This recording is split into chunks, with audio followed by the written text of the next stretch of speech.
L'infestation silencieuse. Jour 1. Hier soir, j'ai aperçu une petite araignée dans ma salle de bain. Elle était posée dans un coin du plafond. Rien de dramatique, c'est normal d'en voir une de temps en temps. Je l'ai laissée là, pensant qu'elle partirait d'elle-même. Jour 2. Ce matin, en buvant mon café, je remarque une autre araignée. Cette fois-ci sur le mur de ma chambre. C'est une petite araignée brune, comme celle de la salle de bain. Je commence à me demander s'il y en a plus que d'habitude. Je me dis que je vais devoir passer un coup de balai, mais pour l'instant, je la laisse tranquille. Jour 3.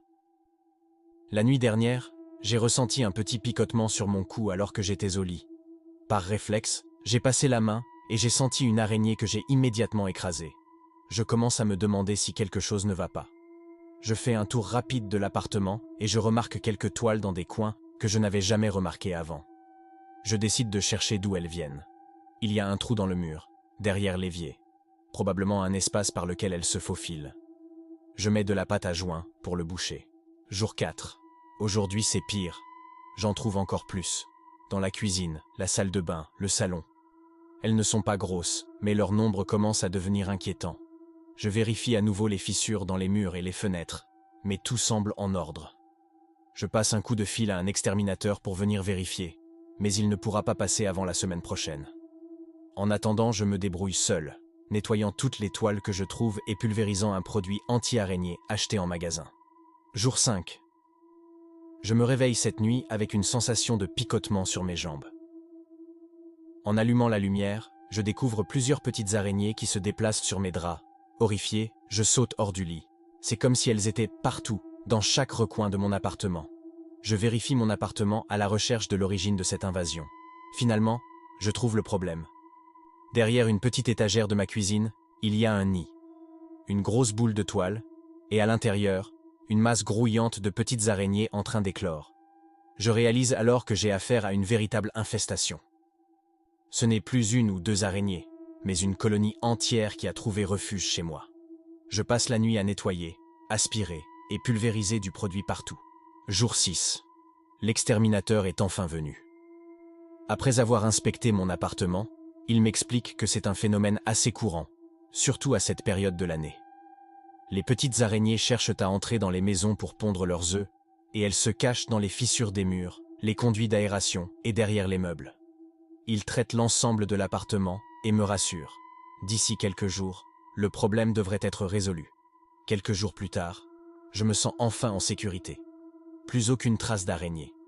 Mais ce matin, en ouvrant un tiroir dans ma cuisine pour prendre un couteau, je découvre quelque chose qui me glace le sang. Un autre nid, bien plus gros que le premier, dissimulé sous mes ustensiles. Cette fois, il est clair que je ne vais pas pouvoir me débarrasser d'elle si facilement. Les démangeaisons. Depuis quelques jours, je sens une démangeaison persistante sur mon avant-bras. Rien de grave au début, une petite rougeur, comme une piqûre d'insecte. Ça m'arrive souvent avec l'été qui approche. Je me gratte un peu, puis je continue ma journée sans y penser.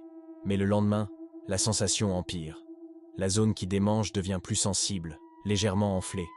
En regardant de plus près, je remarque une petite bosse sous la peau, comme un bouton de moustique, mais plus dur. Je me dis que c'est peut-être une réaction allergique ou une simple piqûre qui tarde à guérir. Je décide d'appliquer une crème antihistaminique en espérant que ça passe.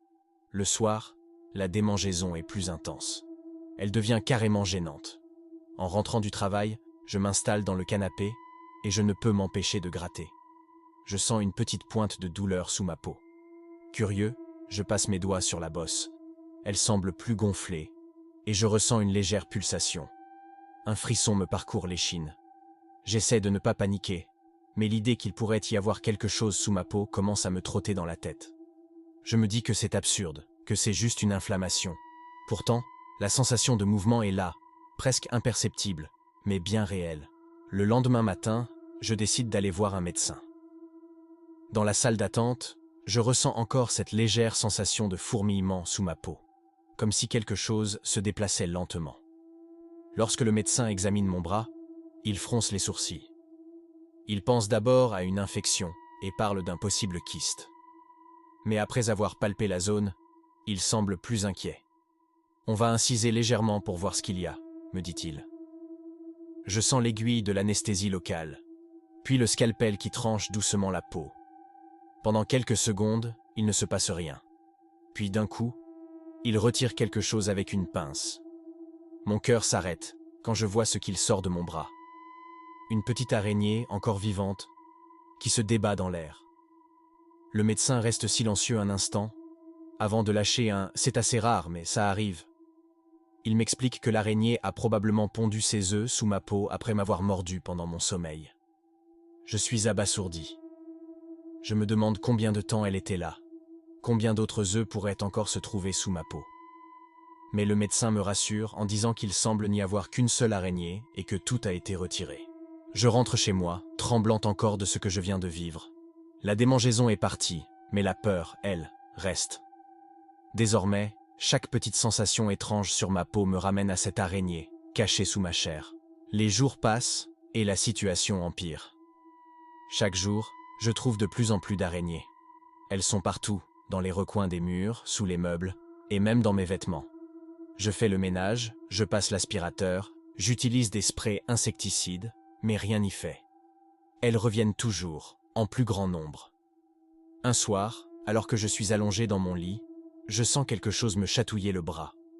Je lève la main pour gratter, pensant à une simple démangeaison, mais je sens une petite araignée courir sur ma peau. En allumant la lumière, je découvre qu'elle n'est pas seule. Plusieurs autres se déplacent sur mes draps. C'en est trop. Je décide d'appeler un exterminateur le lendemain. Le professionnel arrive, fait une inspection minutieuse et me pose une question étrange. Avez-vous récemment apporté quelque chose de l'extérieur? Un meuble, une boîte ou autre chose? Je lui parle du colis que j'ai reçu, et il se dirige immédiatement vers la boîte en bois que j'avais laissée de côté. Il l'ouvre, et à l'intérieur, trouve un nid. Un nid d'araignée. L'exterminateur m'explique que certaines espèces pondent leurs œufs dans des objets creux comme des boîtes, et que ces araignées ont probablement éclos peu après l'ouverture de la boîte. Elles se sont dispersées dans tout l'appartement. Vous avez eu de la chance, me dit-il. Certaines espèces d'araignées pondent des centaines d'œufs à la fois. Si vous n'aviez pas réagi, vous auriez pu avoir une vraie infestation. Il traite l'appartement, et quelques jours plus tard, les araignées ont disparu. Mais même après que tout soit réglé, je reste obsédé par une question. Pourquoi ai-je reçu ce colis? Qui me l'a envoyé? Et pourquoi une boîte remplie de toiles et d'œufs d'araignées? Je n'aurai jamais la réponse, mais je garde désormais chaque paquet inattendu avec une méfiance froide. L'étrange grattement. Cela fait quelques nuits que j'entends un bruit étrange dans ma chambre. Un léger grattement, à peine audible, mais suffisamment dérangeant pour me réveiller. Au début, je pensais que c'était le vent ou des voisins bruyants, mais ça se répète. Chaque nuit, vers la même heure. Je me lève pour inspecter la pièce, mais je ne trouve rien. Je vérifie les murs, le plafond, même derrière les meubles, mais tout semble normal.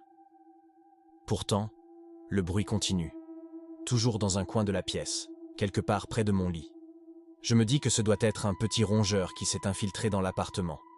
Une nuit, déterminé à découvrir d'où ça vient, je décide de rester éveillé. À peine les lumières éteintes, le grattement recommence. Cette fois, c'est plus clair, comme si quelque chose frottait contre le mur juste derrière ma tête. Avec une lampe torche, je scrute à nouveau les murs et remarque un petit trou presque invisible près de la plainte. C'est de là que le son semble provenir. Le lendemain, je prends le temps de boucher ce trou avec du mastic, convaincu que ça réglera le problème. Je me rassure en me disant qu'il s'agissait probablement d'un insecte ou d'un rongeur. Pourtant, cette nuit-là, le grattement revient. Mais cette fois, il semble plus fort, comme s'il était plus proche. C'est terrifiant. Cette sensation que quelque chose se déplace lentement, juste à côté de moi, sans que je puisse le voir. Je passe ma journée suivante à vérifier chaque recoin de la pièce. Sous le lit, derrière l'armoire. Rien. Mais en jetant un coup d'œil dans la ventilation, je remarque quelque chose d'étrange. Des fils de toile d'araignée suspendus à l'intérieur. Je ne suis pas particulièrement effrayé par les araignées, mais ça ne me rassure pas pour autant. Je nettoie la grille, pensant que ça pourrait être la cause du bruit. Quelques jours passent sans que rien ne se produise, et je commence à croire que c'est terminé. Mais un soir, alors que je suis allongé dans mon lit, le grattement recommence, bien plus fort cette fois. Il semble venir de l'intérieur du mur. Mon cœur s'accélère. Je me demande s'il pourrait y avoir un nid de quelque chose derrière ces murs, quelque chose qui vit là, invisible.